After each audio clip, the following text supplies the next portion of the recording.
Propeller car by Basim and Irfan Dogar. Assalamu alaikum. My name is Irfan Dogar. My name is Basim Dogar. For the Abdussalam Science fair, we decided to make a propeller car. Purpose. The purpose of our project is to learn the force and power of a propeller.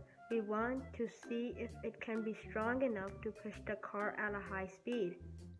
Hypothesis. We think that this car would not work. The propeller might spin, but the car won't move. Materials. The materials we need for this project are a glue gun and some glue sticks, A motor, a 9-volt battery holder, an on and off switch, a soldering tool, 9V battery, a straw, a propeller, a battery connector, 4 wheels and 2 axles, a solder wire, a pair of scissors, 4 washers and a screw, a motor holder. and 2 wood pieces, a small one and a big one. Procedure. First, you'll want to connect one end of the axle to the wheel. Then put a washer, a piece of the straw, and another washer. After that, put another wheel at the other end of the axle and hammer it so it doesn't move. You'll want to make 2 of these, and this is how they should look like. Next, on the longer wooden piece, you'd want to make a mark an inch away from the end of both sides and glue the wheel and axles on.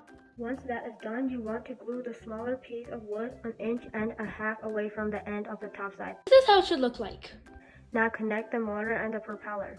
After that, you'd want to connect one end of the battery connector and one end of the on and off switch to the motor. Then place the battery in the battery holder and glue it on.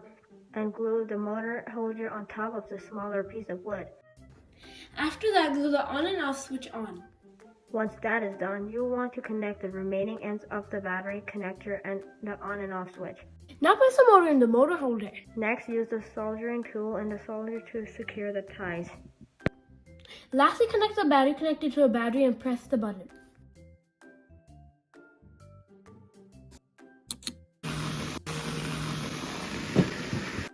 How does it work? When we turn the switch on, it converts power from the battery to the motor, and the motor starts to spin the propeller.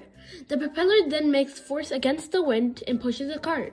The car moves forward by pushing air backwards. When the wheel and axle spin, it makes the job of the car easier to move.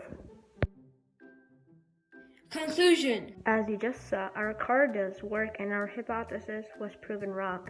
The battery and motor were strong enough and the propeller was able to move fast enough to make the car move. This project has come to an end. We learned the force and power a propeller has and hope you have too. Jazakallah for listening.